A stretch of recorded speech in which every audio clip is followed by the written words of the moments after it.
No sé si ahora ustedes pueden entender por qué Cristo le habla a esta gente de esta manera, especialmente al liderato religioso de Israel, expertos en climatología, expertos en saber cuándo va a hacer calor, cuándo va a llover y cuándo no va a ocurrir. Mas, sin embargo, las señales del mesianazgo de Jesucristo, mucho más evidentes que esa, adrede, a propósito, ellos las ignoraban, convirtiéndose en los hipócritas del momento. Ahora vamos.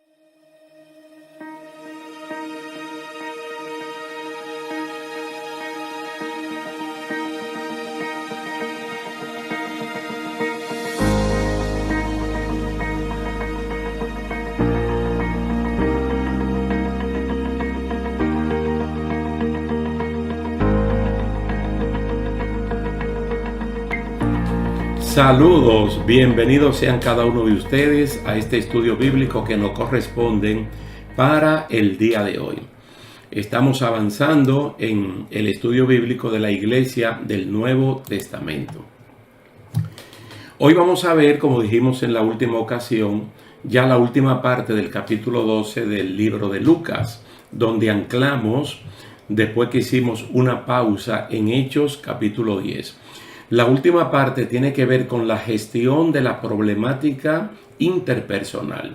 En otra palabra, el ponte de acuerdo. Una enseñanza muy importante de parte de Jesucristo que la encontramos en Lucas capítulo 12, los versículos 57 al 59. Y es lo que vamos a hacer ahora, a darle lectura y a explicarlo y también alimentarlo con otros pasajes bíblicos y otras experiencias de la iglesia del Nuevo Testamento. Como dice aquí el Señor Jesús en Lucas 12, 57. ¿Y por qué no juzgáis por vosotros mismos lo que es justo? Cuando vayas al magistrado con tu adversario, procura en el camino arreglarte con él. No sea que te arrastre al juez y el juez te entregue al alguacil y el alguacil te meta en la cárcel. Te digo que no saldrás de allí hasta que hayas pagado aún la última blanca. Jesús está enseñando acerca de la forma rápida, efectiva, en que debemos buscar la reconciliación o la solución de problemas de relaciones interpersonales.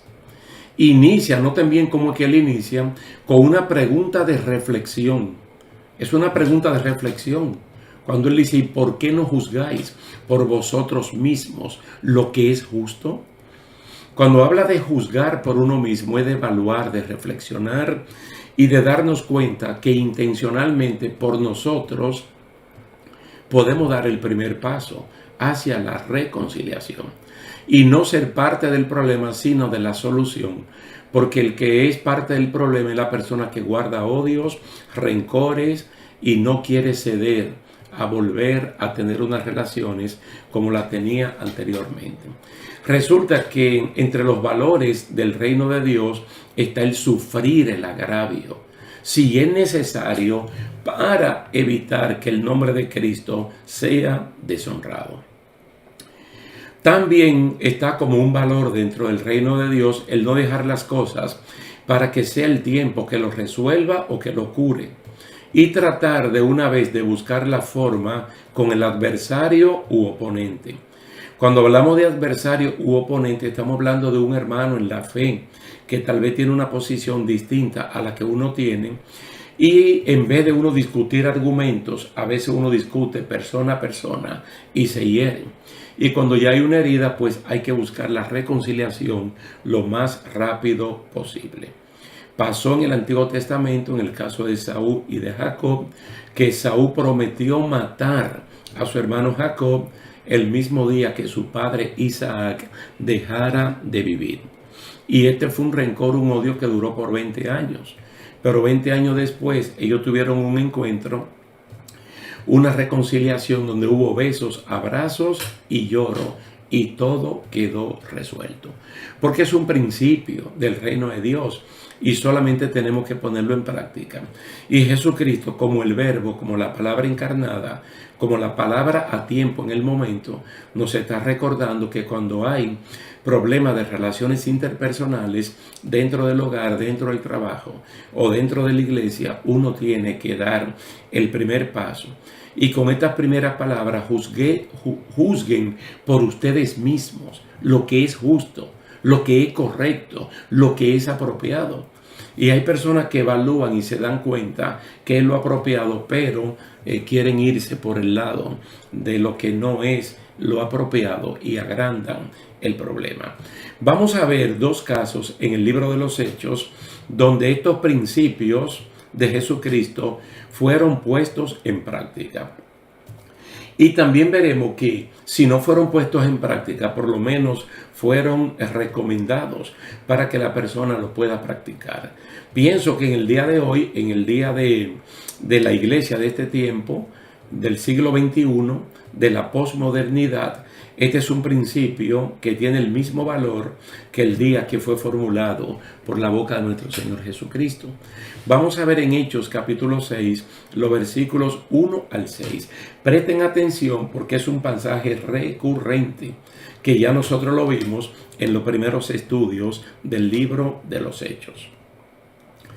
Por aquellos días, al multiplicarse el número de los discípulos, surgió una queja de parte de los judíos helenistas en contra de los judíos nativos, porque sus viudas eran desatendidas en la distribución diaria de los alimentos. Entonces los 12 convocaron a la congregación de los discípulos y dijeron: no es conveniente que nosotros descuidemos la palabra de Dios para servir mesas.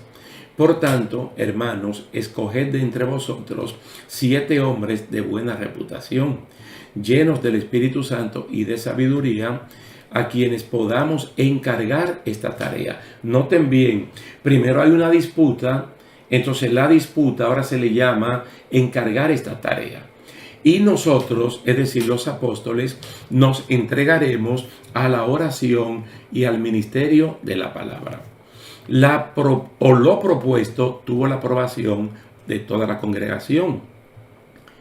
Y escogieron a Esteban, un hombre lleno de fe y del Espíritu Santo, y a Felipe, a Prócoro, a Nicanor, a Timón, a Parmenas y a Nicolás, quien era un prosélito de Antioquía, a los cuales presentaron ante los apóstoles y después de orar pusieron sus manos sobre ellos. Quiere decir que encargarse de esta tarea era el equivalente de resolver un problema que fue la primera amenaza para la estabilidad de la iglesia del Nuevo Testamento. Entonces hubo disgustos, las personas no se sentían bien. Estos creyentes de trasfondos gentil o helenista de la dispersión, entonces se sentían mal porque asomó la discriminación y entonces le estaban dando más o mejores cantidades a las viudas nativas que a las viudas de la dispersión. Entonces esto trae murmuración, esto trae quejas y esto puede minar la estabilidad de una relación interpersonal que se venía trabajando con mucho éxito. ¿Cómo le llaman los apóstoles a esto? Esta tarea.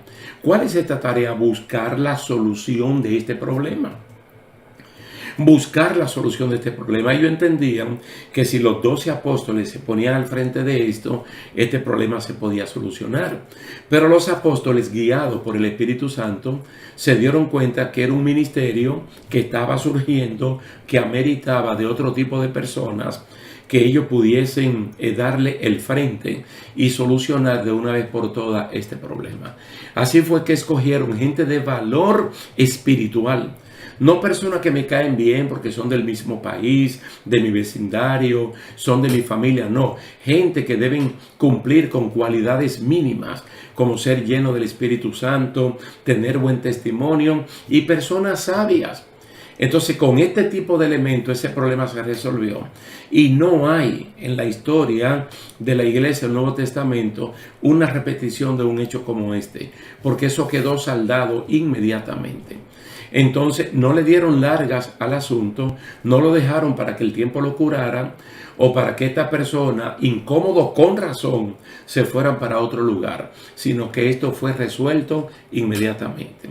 Pero presten atención a esta problemática que se dio más o menos después del primer viaje misionero de Pablo y de Bernabé hacia las regiones donde habían personas gentiles, y se comenzaron a plantar iglesias como la que conocemos en el día de hoy. Hechos capítulo 15 versículos 1 y 2. Y algunos descendieron de Judea, especialmente de Jerusalén, y enseñaban a los hermanos gentiles: si no os circuncidáis conforme al rito de Moisés, no podéis ser salvos. Como Pablo y Bernabé tuvieron gran disensión y debate con ellos, los hermanos determinaron que Pablo y Bernabé y algunos otros de ellos subieran a Jerusalén a los apóstoles y a los ancianos para tratar esta cuestión. Esto es lo que se le llaman los judaizantes, que era un sector de la iglesia de Jerusalén que eran judíos, habían aceptado a Cristo como Señor y Salvador, pero ellos pensaban que la fórmula salvífica, además de aceptar a Cristo, incluía guardar los ritos de Moisés y que los gentiles tenían que circuncidarse. Pablo y Bernabé, que son dos judíos, uno de la tribu de Benjamín y Bernabé, que viene de la tribu ¿cómo se llama? De la tribu de Leví. Entonces, cambiado los dos, transformados por el poder del evangelio, con un testimonio fehaciente entre los gentiles, dijeron: no, esto no puede ser así. Entonces, ¿qué hay entre hermanos? Una gran disensión. Entonces, las disensiones se dan cuando no se pueden poner de acuerdo hablando. La oralidad, la verbalidad va subiendo de tono. Tú me dices y yo te digo. Tú me dices y yo te digo. Entonces se van acalorando, y aquí hay un debate tan grande entre ellos, con miembros de la iglesia presente. Entonces los hermanos que estaban allí recomendaron que Pablo y Bernabé fueran a Jerusalén al liderato cristiano que está posando allí, y algunas de estas personas judaizantes, para tratar esta cuestión.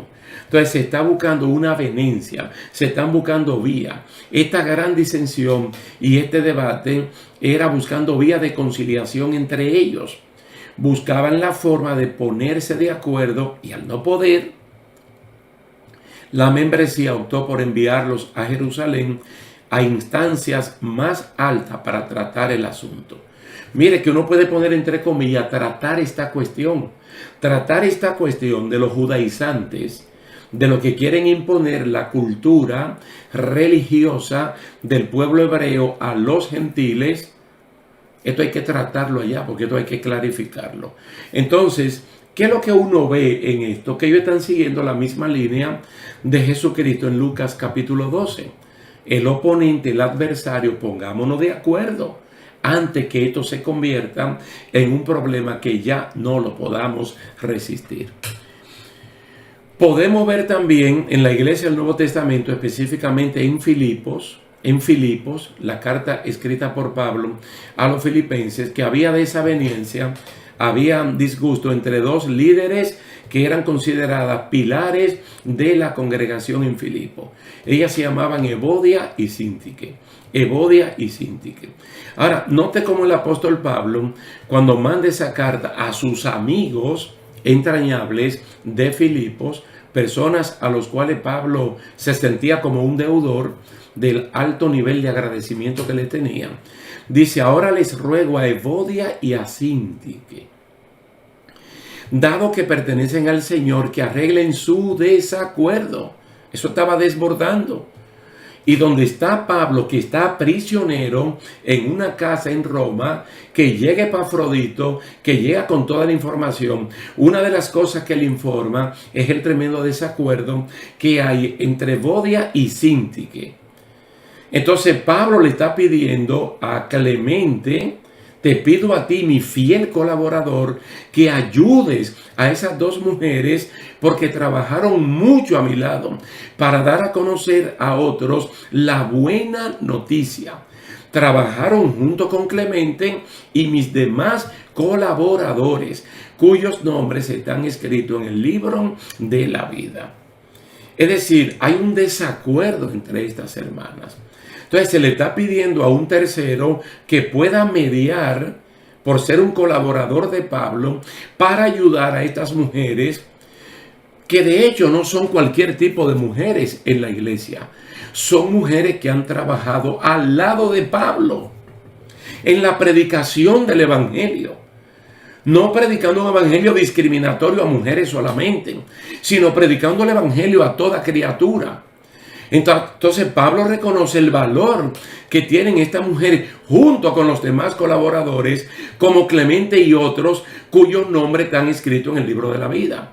Tiene que haber una mención aquí del libro de la vida, porque no se está poniendo en tela de juego esto, sino que hay un desacuerdo que parece que Evodia y Sinti que le están dando largas.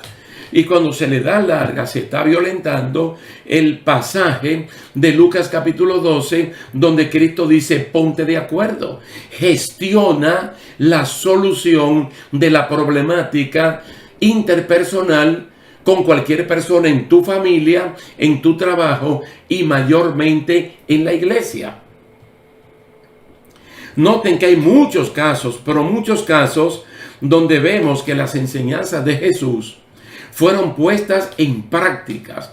Y si no fueron puestas en práctica, porque las personas los rechazan, por lo menos fueron recomendadas como la vía para poner punto final a este tipo de problemática. Vamos a ver la iglesia de Corinto. Ya hablamos de la iglesia de Filipos. Ya hablamos de los hermanos que estaban predicando fuera de Jerusalén, fuera de Antioquía, Pablo y Bernabé, donde habían levantado iglesias gentiles en Europa. Ahora mire esta Corinto. Primera de Corintios capítulo 6, versículo 1 al 3. Primera Corintios 6, 1 al 3. Que también es un texto recurrente. Hemos ido de vez en cuando a él para ver desde diferentes ángulos alguna problemática. Note cómo él le escribe, viéndolo aquí en la Nueva Traducción Viviente.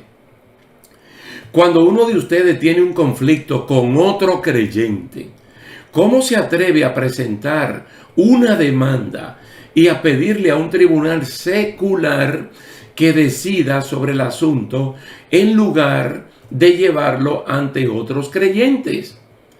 ¿No se dan cuenta de que algún día nosotros, los creyentes, juzgaremos al mundo? Y dado que ustedes van a juzgar al mundo, no son capaces de resolver esas pequeñas cuestiones entre ustedes. ¿No se dan cuenta de que juzgaremos a los ángeles? Así que deberían ser capaces de resolver los conflictos comunes y corrientes que ocurren en esta vida. Yo creo que la enseñanza de Jesús es muy clara.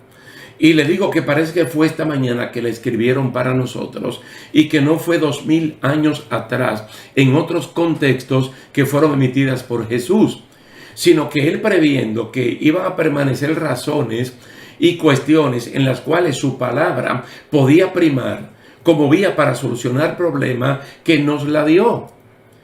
Por ejemplo, en Hechos capítulo 6, buscaron personas capaces para ayudar a resolver un problema que pudo haber minado la base de buenas relaciones en la iglesia del Nuevo Testamento.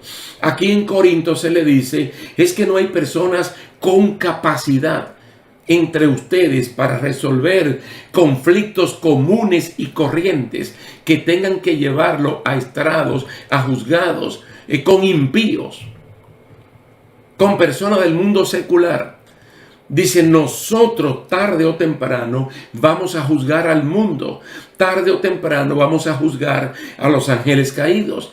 Entonces, entre nosotros no podemos gestionar la solución de problemáticas interpersonales.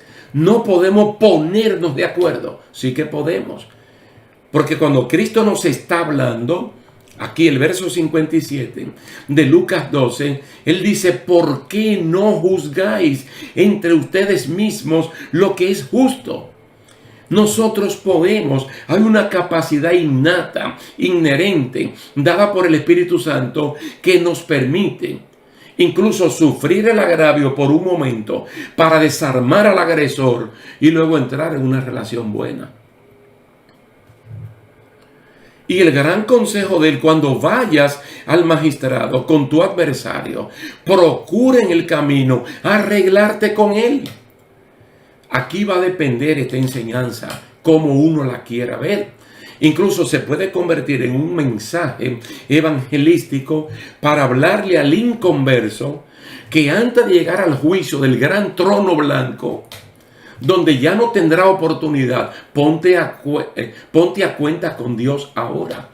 Pero también lo podemos ver por la enseñanza de Jesús, de que ya lo que somos creyentes y que podemos tener problemas con algún hermano en la congregación o en medio de la familia o en la escuela o en el trabajo, antes de llegar al juez, antes de llevar esto a los tribunales, ponte de acuerdo. Vamos a hablar. Entonces, si así no ocurre, aquí entre el magistrado, el juez y el alguacil te van a depositar en la cárcel. Te digo que no saldrás de allí hasta que hayas pagado aún la última blanca. La última blanca para nosotros sería el último centavo. Mire, cuando la persona no admite o rechaza el ponerse de acuerdo, puede pasar la vida entera en la cárcel de sus días tratando de buscar otra vía, otra alternativa para pagar su deuda. ¿Cómo? Por ejemplo, el olvido, dejarlo al tiempo, cambiarse de lugar, etcétera, etcétera. En los tiempos de Jesucristo, cuando Él dijo esto, estos primeros oyentes sabían perfectamente bien a qué Él se estaba refiriendo.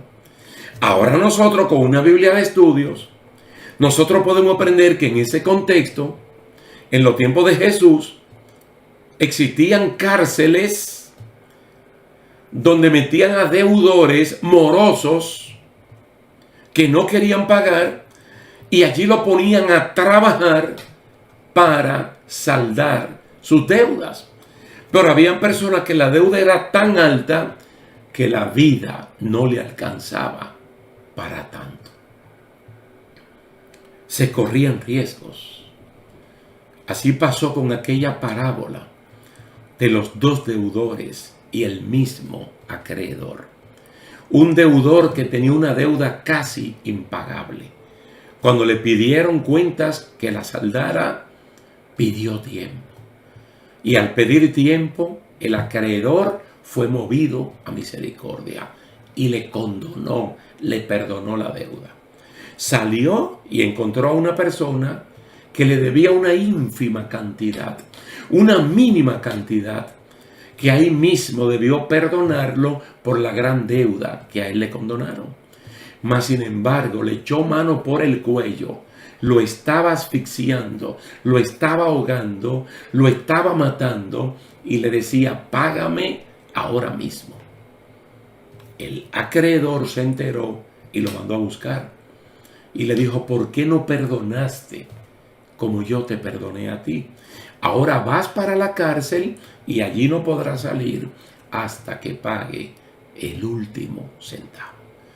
Yo no conozco el resto de esa historia, de esa parábola, pero creo que la deuda era tan grande que a ese hombre no le bastó la vida para trabajar en la cárcel y pagar esa deuda.